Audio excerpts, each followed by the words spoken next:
क्या आपने ऐसे शरारती बच्चे देखे हैं? वे घंटों कीचड़ में खेलते रहे और जब खाने का समय आया तो बिना हाथ धोए सीधे खाने की मेज पर आ गए। उनके शरीर पर इतनी धूल थी कि झाड़ने से ही गुच्छा निकल आता।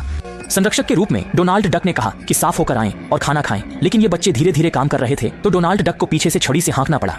वे तुरंत बढ़े, पर बाथरूम पहुंचकर शरारती बच्चे चेहरा नहीं धोते, सिर्फ तौलिए से हल्का पोंछते हैं और जल्दी से खाने की मेज पर लौट आते हैं।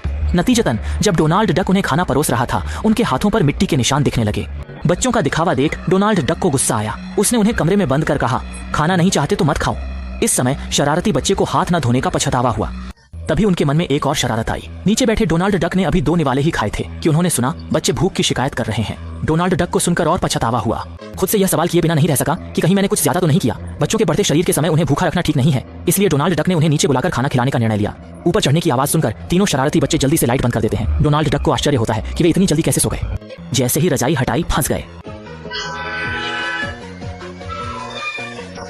तीनों बच्चे मौका पाकर खाना चुराना चाहते थे, पर उन्हें उम्मीद नहीं थी कि डोनाल्ड डक जल्दी आ जाएगा।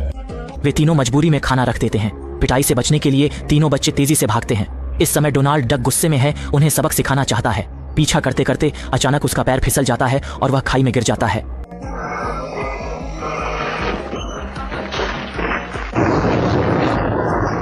चट्टान उस पर नहीं पड़ी। डोनाल्ड डक डर से बेहोश हो गया। यह देख तीनों बच्चों ने नई शरारत सोची। उन्होंने सफेद पंख बनाए, डोनाल्ड डक को परी जैसा सजाया और रस्सी से बांधकर चरखी से लटका दिया। फिर उन्होंने उसके कपड़ों से दिखाया जैसे वह कुचल गया हो। फिर पानी की धार से डोनाल्ड डक को जगाया गया। जैसे ही उसने आंखें खोलीं, उसने देखा कि बच्चे उसके पास रो रहे हैं। डोनाल्ड डक डर से ठंडी सांस लेता है। उसे यकीन नहीं होता कि वह मर गया है, लेकिन उसकी पीठ पर पंख और सिर पर सुनहरा घेरा यह साबित कर रहे हैं कि वह अब नहीं रहा। यह समझकर डोनाल्ड डक ने बच्चों को पास बुलाया।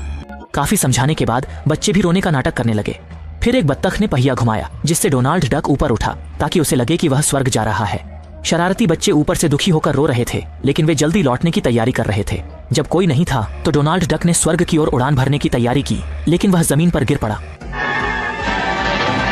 शरीर में दर्द होते ही वह जागा। सिर की सुनहरी आभा अब टेढ़ी थी और वह नीचे पड़े पुआल के पुतले को देख रहा था। वह समझ गया कि यह शैतान बच्चे की चाल है। तीनों बच्चे मजे से खा रहे थे कि अचानक देखा डोनाल्ड डक दरवाजा तोड़कर आ गया। उसके शरीर पर पहना फरिश्ता का परिधान उसकी नाराजगी नहीं छुपा सकता। आज अगर वह शैतान बच्चों की पिटाई कर उनकी धुनाई नहीं करता तो वह खुद को डोनाल्ड डक नहीं कहेगा।